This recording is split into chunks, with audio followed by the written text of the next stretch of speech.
Hello नमस्कार दोस्तों, आप सभी का ब्रह्मोस क्लासेस में स्वागत है। चलते हैं दोस्तों, आज फिर से आपकी क्लास होने वाली है। 25 से 30 क्वेश्चन लेकर आया हूं, आपको पता ही होगा। चलते हैं दोस्तों, क्वेश्चनों पर बात करते हैं। आज फिर से प्रीवियस ईयर निकाल कर लाया हूं, तो चलते हैं दोस्तों, क्वेश्चनों पर बात करते हैं।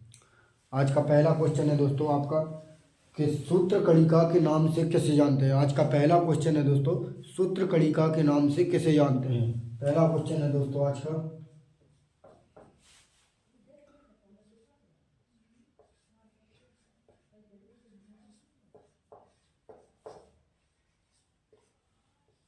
सूत्रकणिका के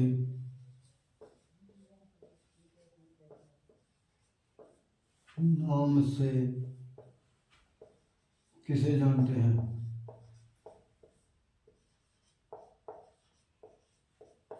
बताइए दोस्तों, अगर आपसे पूछे दोस्तों सूत्रकणिका के नाम से किसे जानते, तो ध्यान रखना दोस्तों, सूत्रकणिका के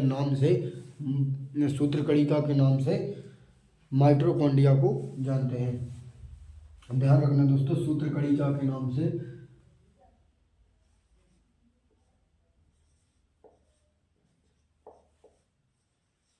माइटोकॉन्ड्रिया को कहते हैं। ध्यान रखना दोस्तों, सूत्रकणिका के नाम से माइटोकॉन्ड्रिया को जानते हैं। अगला क्वेश्चन है दोस्तों आपका,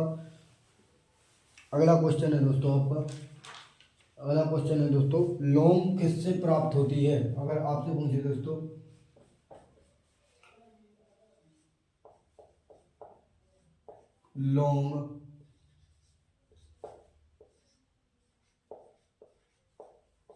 लौंग किससे प्राप्त होती है,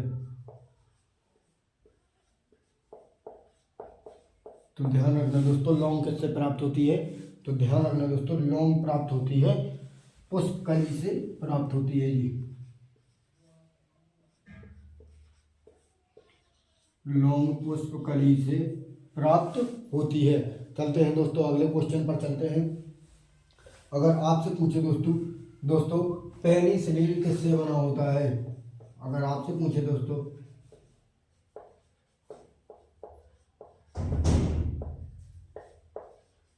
पेनिसिलिन किससे बना होता है। अगर आपसे पूछे दोस्तों पेनिसिलिन किससे बना होता है, तो ध्यान रखना दोस्तों, पेनिसिलिन कवक से बना होता है। और अगर आपसे पूछे दोस्तों पेनिसिलिन की खोज किसने की, तो ध्यान रखना दोस्तों, पेनिसिलिन की खोज किसने की, तो ध्यान रखना दोस्तों, पेनिसिलिन की खोज अलेक्जेंडर भाई साहब ने की थी। पेनिसिलिन की खोज अलेक्जेंडर ने की थी। अगले क्वेश्चन पर चलते हैं दोस्तों। अगला क्वेश्चन होने वाला है दोस्तों, अगला क्वेश्चन है दोस्तों आपका, कवक में संचित भोजन को क्या कहते हैं। अगर आपसे पूछे दोस्तों कवक में संचित भोजन को क्या कहते हैं। अगर आपसे पूछे दोस्तों कवक में संचित भोजन को क्या कहते हैं, कवक में संचित भोजन को क्या कहते हैं। अगर आपसे पूछे दोस्तों कवक में संचित भोजन को क्या कहते हैं, तो ध्यान रखना दोस्तों, इसे ग्लाइकोजन के नाम से जानते हैं। अगर आपसे पूछे दोस्तों कवक में संचित भोजन को किस नाम से जानते हैं, तो ध्यान रखना दोस्तों, इसे ग्लाइकोजन के रूप में जानते हैं। अगर आपसे पूछे दोस्तों कवक में संचित भोजन को किस नाम से जानते, तो ग्लाइकोजन के नाम से जानते हैं। अगले क्वेश्चन पर चलते हैं दोस्तों। अगर आपसे पूछे दोस्तों, अगला क्वेश्चन है आपका, अगर आपसे पूछे दोस्तों प्रकाश वर्ष किसकी इकाई है।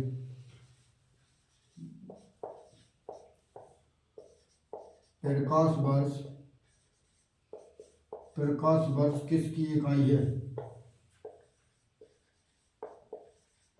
प्रकाश वर्ष किसकी इकाई है, तो ध्यान रखना दोस्तों, प्रकाश वर्ष दूरी की इकाई होती है। ध्यान रखना दोस्तों, प्रकाश वर्ष दूरी की इकाई होती है। अगले क्वेश्चन पर चलते हैं दोस्तों। अगला क्वेश्चन है दोस्तों आपका, अगर आपसे पूछे दोस्तों सिनेमा का आविष्कार किसने किया, अगर आपसे पूछे दोस्तों, अगर आपसे पूछे दोस्तों सिनेमा का आविष्कार किसने किया, अगर आपसे पूछे दोस्तों सिनेमा का आविष्कार किसने किया, तो ध्यान रखना दोस्तों सिनेमा का आविष्कार किसने किया, तो जिन निकोलस और जीन ने किया था। जिन निकोलस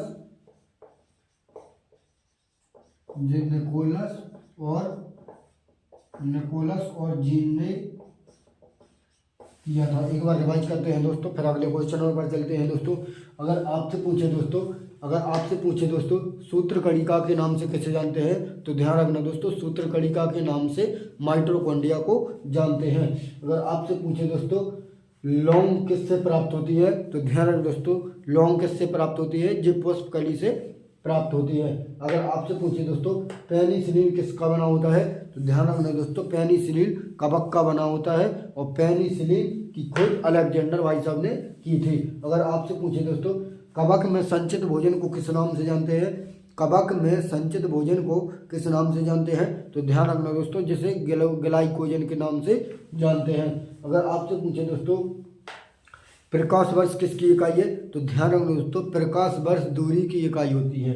अगर आपसे पूछे दोस्तों शनिवार का आविष्कार किसने किया, तो ध्यान रखना दोस्तों शनिवार का एस्क निकोलसन और जीन ने किया था। रब कर देते हैं दोस्तों, अगले क्वेश्चन पर चलते हैं। फिर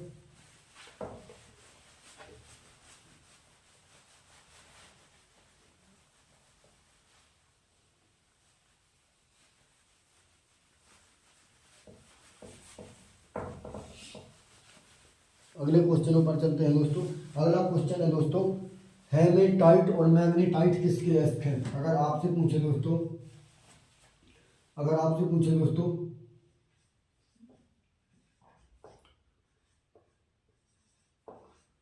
हेमेटाइट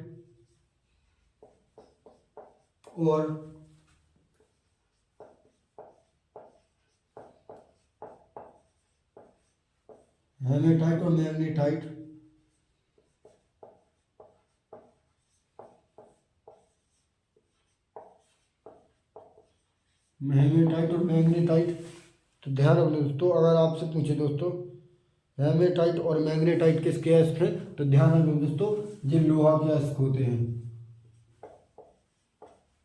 हेमेटाइट और मैग्नेटाइट ये लोहा के एस्क होते हैं। अगले क्वेश्चन पर चलते हैं दोस्तों। अगला क्वेश्चन है दोस्तों डायनेमो का आर्मेचर किससे बना होता है। अगर आपसे पूछे दोस्तों डायनेमो का आर्मेचर किससे बना होता है, तो ध्यान रखना दोस्तों ये इस्पात का बना होता है। अगर आपसे पूछे दोस्तों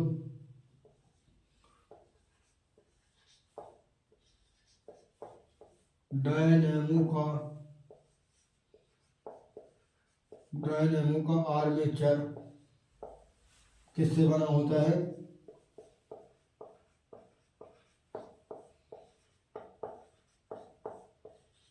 तो ध्यान रखना दोस्तों डायनेमो का आर्मेचर किससे बना होता है, तो ये डायनेमो का आर्मेचर इस्पात से बना होता है।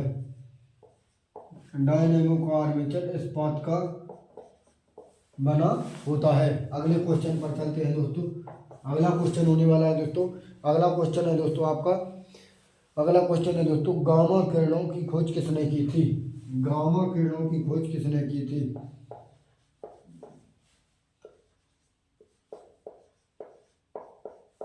गामा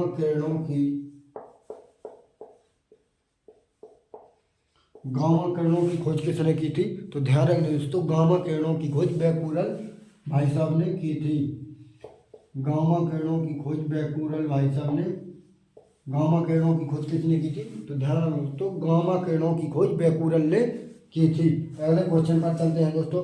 अगला क्वेश्चन है दोस्तों दूध का पीएच मान कितना होता है। अगर आपसे पूछे दोस्तों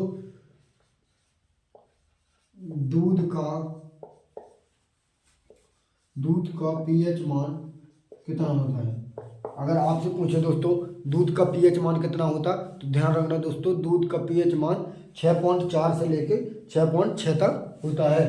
अगर आपसे पूछे दोस्तों दूध का पीएच मान कितना होता है, तो 6.4 से लेके 6 तक होता है। ध्यान रखना दोस्तों, 6.4 से लेकर 6.6 तक होता है। अगर आपसे पूछे दोस्तों पारसेक किसकी इकाई होती है, अगर आपसे पूछे दोस्तों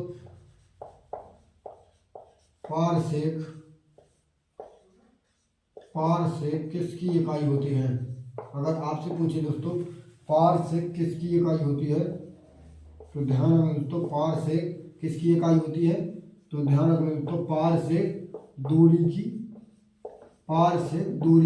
इकाई होती है। अगर आपसे पूछे दोस्तों एक पारसेक बराबर कितना होता है, एक पारसेक बराबर कितना होता है, तो ध्यान रखना दोस्तों ये 3.08 इंटू 10 की पावर 16 मीटर होता है। अगर आपसे पूछे दोस्तों एक पारसेक बराबर कितना होता है, तो एक पारसेक बराबर 3.08 इंटू 10 की पावर 16 मीटर होता है। तो ध्यान रखना दोस्तों, अगर आपसे पूछे दोस्तों मेढक में कितने कक्ष होते हैं, अगर आपसे पूछे दोस्तों मेढक में कितने कक्ष होते हैं, मेढक में कितने कक्ष होते हैं, अगर आपसे पूछे दोस्तों मेढक में कितने कक्ष होते, तो ध्यान रखो दोस्तों मेढक में 3 कक्ष होते हैं, मेढक में 3 कक्ष होते हैं। थोड़े अंक लगा लेते हैं, तो चलते हैं क्वेश्चनों पे अगली।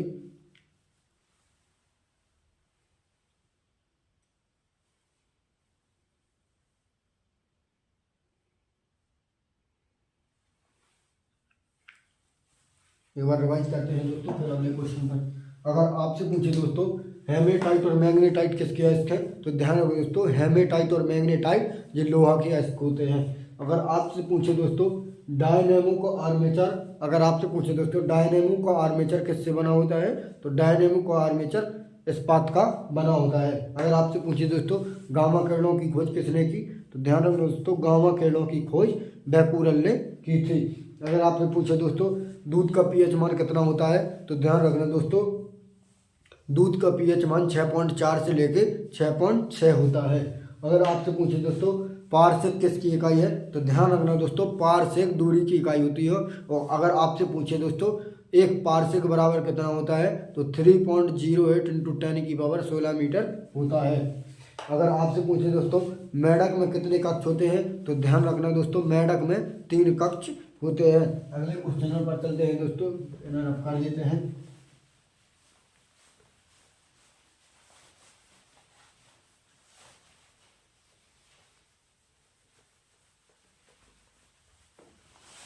अगला क्वेश्चन बताना दोस्तों, अगला क्वेश्चन है दोस्तों सांप में कितने कक्ष होते हैं। अगर आपसे पूछे दोस्तों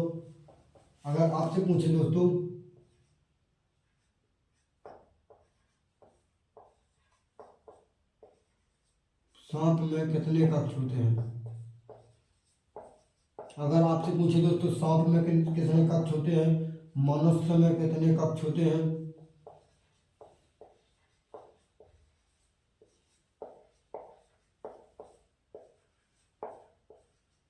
मनुष्य में कितने कक्ष होते हैं। अगर आपसे पूछे कॉकरोच में कितने कक्ष होते हैं,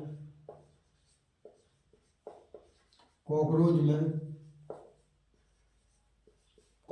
में कितने कक्ष होते हैं, तो ध्यान रखना दोस्तों मनुष्य में कितने कक्ष होते हैं, तो ध्यान रखना दोस्तों सांप में 3 कक्ष होते हैं, मनुष्य में 4 कक्ष होते हैं और कॉकरोच में 13 कक्ष होते हैं। ध्यान रखना दोस्तों पूछे जाते हैं। अगर आप अगले क्वेश्चन पर चलते हैं दोस्तों, अगला क्वेश्चन है दोस्तों विटीकल्चर में किसका अध्ययन होता है,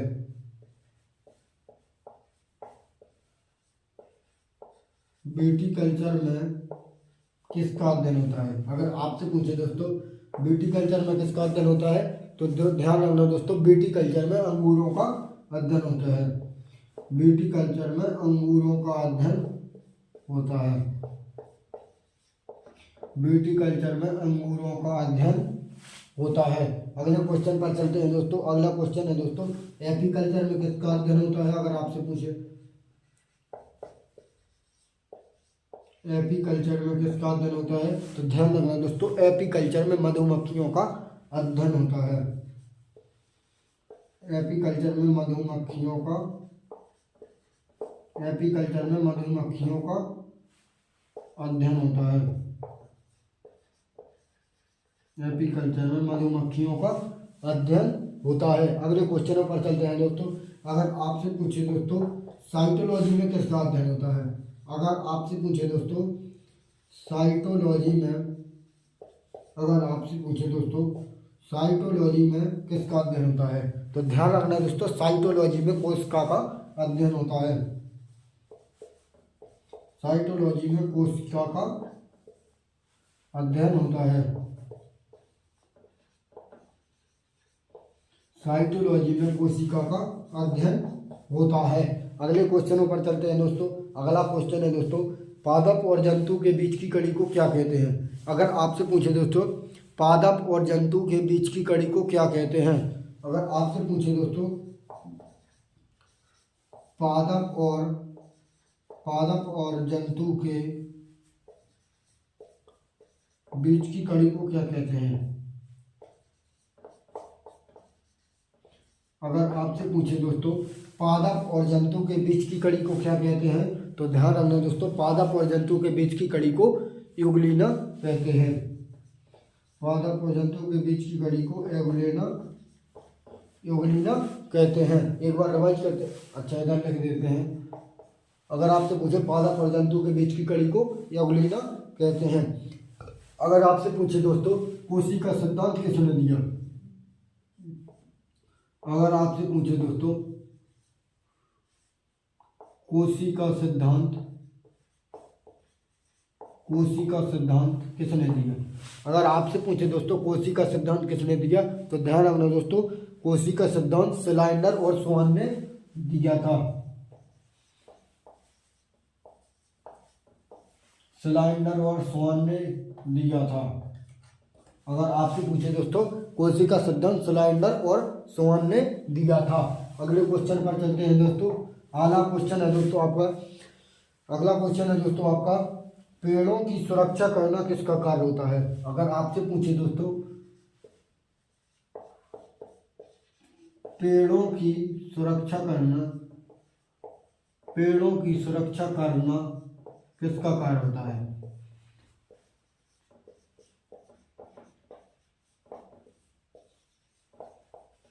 बताइए दोस्तों। अगर आपसे पूछे दोस्तों पेड़ों की सुरक्षा करना किसका कार्य होता है, तो ध्यान रखना दोस्तों ये कोशिका व्यक्ति का कार्य होता है। ये कोशिका व्यक्ति का कार्य होता है। अगले क्वेश्चन पर चलते हैं दोस्तों। अगला क्वेश्चन होने वाला है दोस्तों आपका। अगला क्वेश्चन है दोस्तों सजीव और निर्जीव के बीच की योजक कड़ी को क्या कहते हैं? अगर आपसे पूछे दोस्तों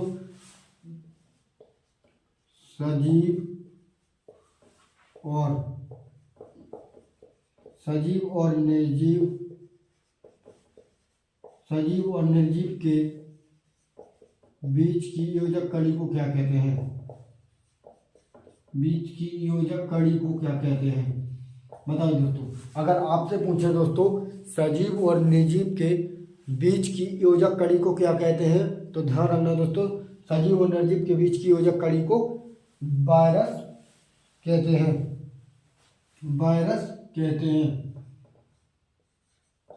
इसे वायरस कहते हैं। अगले क्वेश्चन पर चलते हैं दोस्तों। अगला क्वेश्चन है दोस्तों आपका अगर आपसे पूछे दोस्तों जीवित कोशिका की खोज किसने की? जीवित कोशिका की खोज किसने की? जीवित कोशिका की खोज किसने की? तो ध्यान रखना दोस्तों जीवित कोशिका की खोज 1674 ईस्वी में एवी ल्यूवेनहॉक ने की थी। 1674 ईस्वी में ल्यूवेनहॉक ने की थी। अगर आपसे पूछे दोस्तों मृत कोशिका की खोज किसने की? मृत कोशिका की खोज किसने की? तो ध्यान रखना दोस्तों मृत कोशिका की खोज 1665 ईस्वी में रॉबर्ट हुक ने की थी। ये 1665 ईस्वी में रॉबर्ट हुक ने की थी। एक बार रिवाइज करते हैं दोस्तों, फिर अगले क्वेश्चनों पर चलते हैं दोस्तों। अगर आपसे पूछे दोस्तों सांप में कितने कक्ष होते हैं, तो ध्यान रखना दोस्तों सांप में 3 कक्ष होते हैं। मनुष्य में कितने कक्ष होते हैं, तो मनुष्य में 4 कक्ष होते हैं। अगर आपसे पूछे दोस्तों कॉकरोच में कितने कक्ष होते हैं, तो कॉकरोच में 13 कक्ष होते हैं। अगर आपसे पूछे दोस्तों विटिकल्चर में किसका अध्ययन होता है, तो विटिकल्चर में अंगूरों का अध्ययन होता है। अगर आपसे पूछे दोस्तों एपीकल्चर में किसका अध्ययन होता है, तो एपीकल्चर में मधुमक्खियों का अध्ययन होता है। अगर आपसे पूछे दोस्तों साइटोलॉजी में किसका अध्ययन होता है, तो साइटोलॉजी में कोशिका विज्ञान का अध्ययन होता है। अगर आपसे पूछे दोस्तों पादप और जंतुओं के बीच की योजक कड़ी को क्या कहते हैं, तो ध्यान रखना दोस्तों इसे यूग्लिना कहते हैं। अगर आपसे पूछे दोस्तों कोशिका सिद्धांत किसने दिया, तो कोशिका सिद्धांत स्लाइडर और स्वान ने दिया था। अगर आपसे पूछे दोस्तों पेड़ों की सुरक्षा करना किसका कार्य होता है, तो ध्यान रखना दोस्तों पेड़ों की सुरक्षा करना ये कोशिका भित्ति का कार्य होता है। अगर आपसे पूछे दोस्तों सजीव और निर्जीव के बीच की योजक कड़ी को क्या कहते हैं, तो ध्यान रखना दोस्तों इसे वायरस कहते हैं। अगर आपसे पूछे दोस्तों जीवित कोशिका की खोज किसने की, तो ध्यान रखना दोस्तों जीवित कोशिका की खोज 1674 ईस्वी में 1674 ईस्वी में ल्यूवेनहॉक ने की थी। अगर आपसे पूछे मृत कोशिका की खोज किसने की, तो मृत कोशिका की खोज 1665 ईस्वी में रॉबर्ट हुक ने की थी। अगर आपसे पूछे दोस्तों अगले क्वेश्चन पर चलते हैं दोस्तों, इन्हें रब कर देते हैं।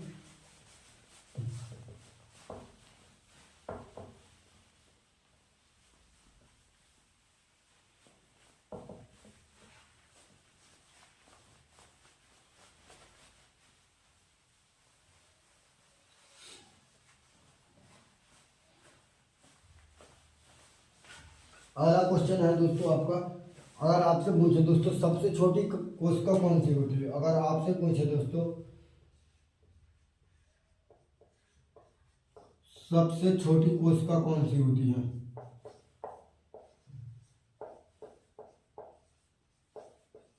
बताइए दोस्तों। अगर आपसे पूछे दोस्तों सबसे छोटी कोशिका कौन सी होती है, तो ध्यान रखना दोस्तों ये माइकोप्लाज्मा होती है। ये माइकोप्लाज्मा होती है। कितनी होती है, तो ध्यान रखना दोस्तों ये 0.3 m होती है। ये कितनी होती है दोस्तों, 0.3 m होती है। अगला क्वेश्चन है दोस्तों, आज का लास्ट क्वेश्चन होने वाला है दोस्तों। तो बताइए दोस्तों अगर आपसे पूछे मानव शरीर की सबसे लंबी कोशिका कौन सी होती है, मानव शरीर की सबसे लंबी कोशिका कौन सी होती है, सबसे लंबी कोशिका कौन सी होती है। तो ध्यान रखना दोस्तों मानव शरीर की सबसे लंबी कोशिका तंत्रिका तंत्र होती है। ये तंत्रिका तंत्र। चलते हैं दोस्तों, आज के लिए इतना ही था। कल फिर से मुलाकात होगी इसी टाइम आपसे। चलते हैं दोस्तों, तो जय हिंद साथियों।